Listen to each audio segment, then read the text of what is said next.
Hey folks, this is Matt once again, and welcome back to another review.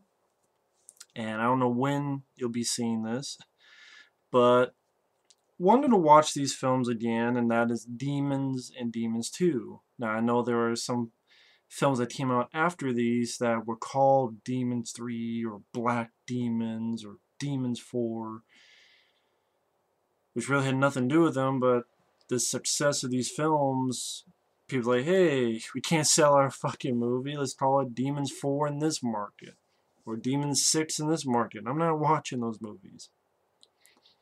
But the original film Demons, directed by a guy named Lamberto Bava, and Dario Argento had a hand in these movies, producing them, also co-writing some of them.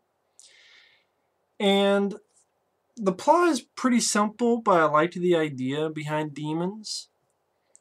It takes place in Berlin, where people get this ticket to go see this movie at this sort of not really isolated movie theater, but they go in the lobby. There's a guy with a sword in the lobby, like a mannequin type with a sword. There's a motorcycle. There's a mask, supposedly props from the film they're going to watch. And what's interesting is most of this film takes place in a movie theater. It's not too often you find a horror movie that takes place entirely in a movie theater. And you have this guy named Tony. I think the actor's name is Bobby Rhodes. And he has these two hookers, I'm guessing, prostitutes.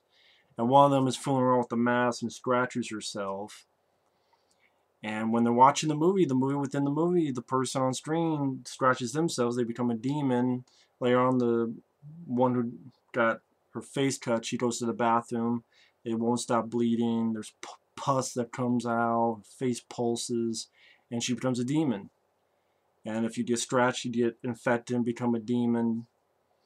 And pretty much it's these people trying to survive in this movie theater, trying to escape. They can't escape. Weirdly enough, the exits are blocked off, bricked up, and you have to try to figure out what to do.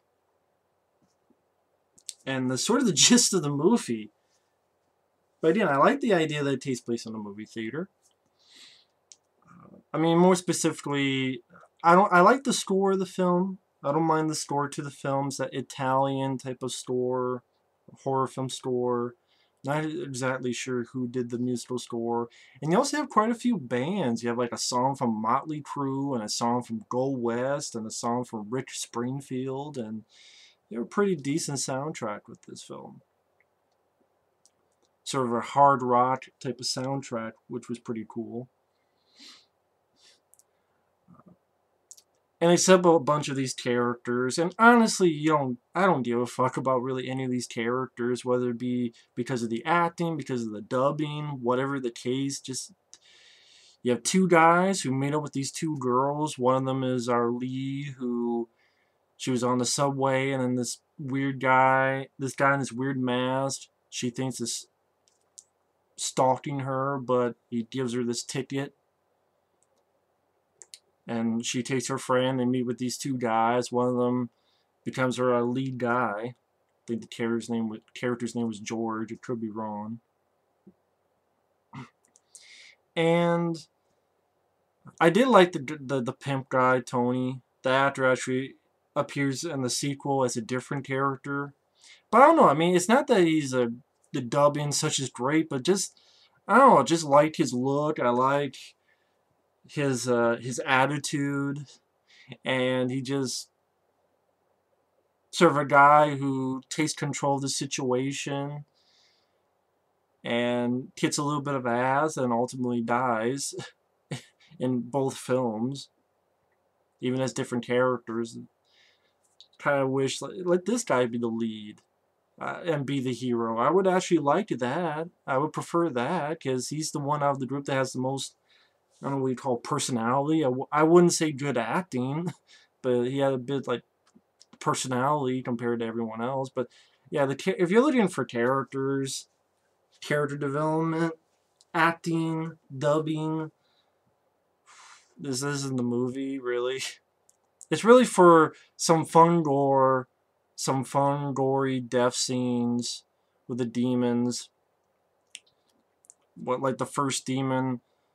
Well, when she fucks up another girl, and then that girl is on the other side of the movie screen. She tears through the movie screen, and I gotta say right off the bat, the build-up wasn't the most interesting because you have a bunch of people in the theater watching this movie, and the movie within the movie really sucks because the movie within the movie is just these four people who go to a cemetery, and then they get fucked up by someone who I guess turns to a demon but just uses a knife. You know, the movie within the movie again gets turned to a demon but mainly just uses a knife. It was just a boring fucking movie, and yet the people in the audience, I'm so scared. Like, you're scared of this shitty movie within the movie? I just say the movie itself is better than the movie within the movie. And one thing I want to point out, I did like this tagline. They will make cemeteries their cathedrals, and the cities will be your tombs, demons. So the build-up was pretty slow and uninteresting, but when the demons kick in, it starts to get a little bit of fun. And yeah, it's not because there's really characters to root for, it's not because of dialogue, it's just has a decent soundtrack, and you get some fun gore and fun gore. That's really what it is. But so I guess I would put this in the vein of, say, Piranha 3D. But at least Piranha 3D, I've given that movie crap. At least Elizabeth Shue and Ving Rhames I did like. I just wish they would give them more to do. But that's a film that you see it for the gore, and that's pretty much it. But I just say that has better acting than this one. But it is one of those films really that you go see it. All you're going to get is, I like the demon makeup as well, because, for example, the girl who goes through the movie screen, her teeth fall out and these fangs come out. The fingernails, you see these claws come out of the fingernails. Some pretty cool, fun to watch practical effects. And like I said before, the pulsing, the pus shoots out. And death scenes, you get throats being torn out, you get scalps being ripped off, you get eyes being gouged out. They go to the projector room, they find out that the projector is automatic, so this was all a trap to begin with by that asshole with the mask. Which, you don't really learn any backstory from him, he just comes back at the end of the movie to get killed by our leads.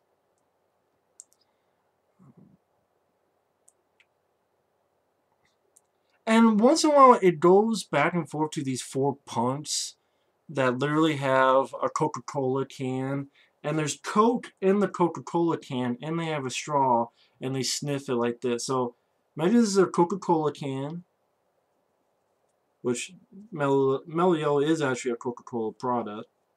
But imagine a Coca-Cola can with a straw, and there's actual cocaine in it, and they're just sniffing it. And they spill it, and the lead guy gets pissed.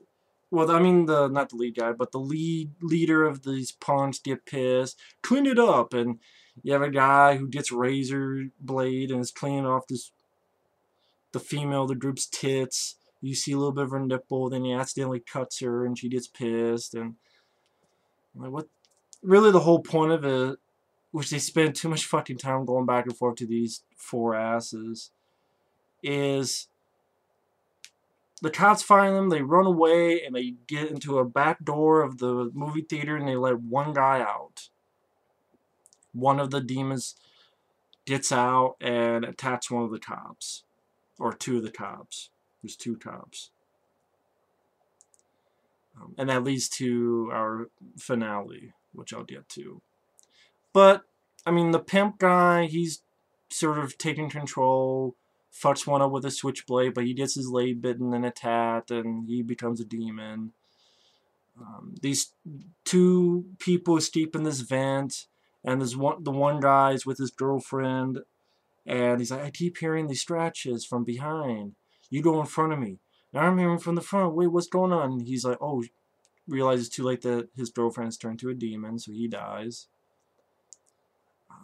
A lot of the people get really stupid. They take down this barricade they put up, and even the lead guy is saying, stop, what are you doing? And they fucked up, so they all get fucked up and get turned to a demon. More of their friends get turned to demons, and pretty much it's just the lead guy and the lead girl. The lead girl that we saw at the very beginning of the film in the subway, and the lead guy, again, I think his name is George. I forget what it was. Because it's not like there's anything with these characters. I mean, that's the thing.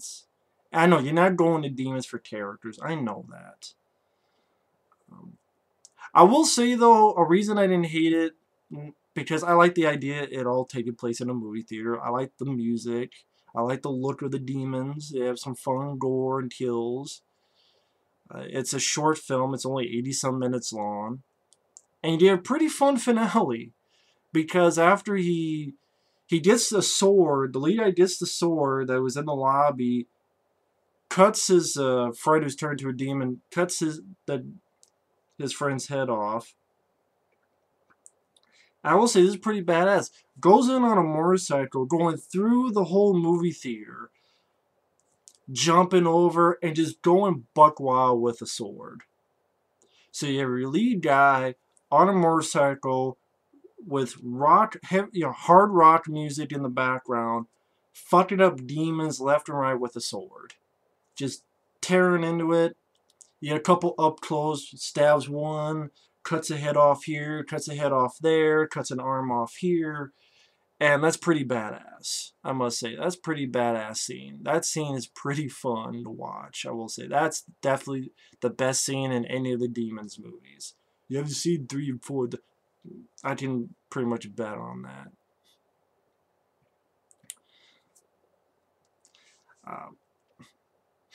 There is some weird stuff that happens after that. For example, I would see that there's a cut on our lead guy's arm. And previously it looked like a demon was tearing away at that spot. But what this movie tells you is that if you get scratched, you turn to a demon. But this guy never turns to a demon. So I'm like, was I wrong? Did he not get that? Did he get when he fell off his motorcycle? I don't know. But it's never explained. It's never talked about. It's never mentioned. So I think someone fucked up. And also, when that demon before they attacked the cops, at the point I'm at now, we're about 20 minutes after that. And after the guy fucks up all these, in a badass way with a sword, these demons, a fucking helicopter just falls through the roof. I'm like, so wait a minute, in 20 minutes, and this seems like 20 minutes in, I don't know if I want to say real time, but that's what it seemed like. It didn't seem like it was exaggerated to 2 hours, 3 hours. It seemed like actual 20 minutes. The whole fucking city is fucked up, and somehow a helicopter pilot got cut and scratched and then fell when the fucking helicopter fell through the roof. I'm like, that was quick and convenient. But you do get a cool scene where Lee Guy tries to start the helicopter and the blades fuck up a couple of demons. And it makes a hole in the roof, so they get some equipment and they climb up, and there's the asshole with the mask, and they take him and they push his ass down, so it goes through this piece of metal right through the asshole with a mask, right through his eyes. But the whole city's a wreck. And yeah, I like the look of the demons. I think it's a pretty cool look. They find some survivors. The credits are going, and this is sort of a kind of an interesting idea where our lead girl, who we saw since the beginning of the movie, she turns to a demon, and one of the survivors shoots her, and the guy goes, "Oh no!" And he keeps looking while he's riding on the Jeep, and that lead girl who was a demon is now dead on the on the road. And now that lead guy is the sole survivor, the lone survivor of that movie theater experience. Which, hey, I mean, I had seen this film a long time ago, so I knew what was coming, but I can't remember the first time I saw my reaction, but I can imagine people go, oh, I didn't see that coming. I didn't see that girl turn into a demon. What the, whoa. And because I didn't really give a fuck about the characters, it didn't piss me off. And hey, someone survived. So, I mean, yeah, acting does suck, and the dubbing's not that good, and there's stuff that make you question, huh, logically, and people doing really stupid stuff, but, and the movie within the movie that the audience in this film is watching, it's a pretty boring one. But when the demons kick in, good demon makeup, fun, gory special effects and kills, like the location being in a movie theater, and the scene where a guy is running around in a, going on his motorcycle, this motorcycle fucked up demons left and right, is a pretty cool sequence. So it's worth it to watch at least that scene, but I'm not going to say I love it. I mean, it's no Dawn of the Dead, but I had some fun with demons. I mean, it's not going to be a favorite of mine, but I had some fun with demons. Oh yeah, another plus, like I said, the soundtrack and the score. I think one was Save Our Souls. I think that's the song by Motley Crue. I could be wrong. But if you look on Wikipedia, it'll show the soundtrack listing of the film. But anyway, thanks for watching. Take care. And stay tuned for my review of Demons 2. See you in a bit.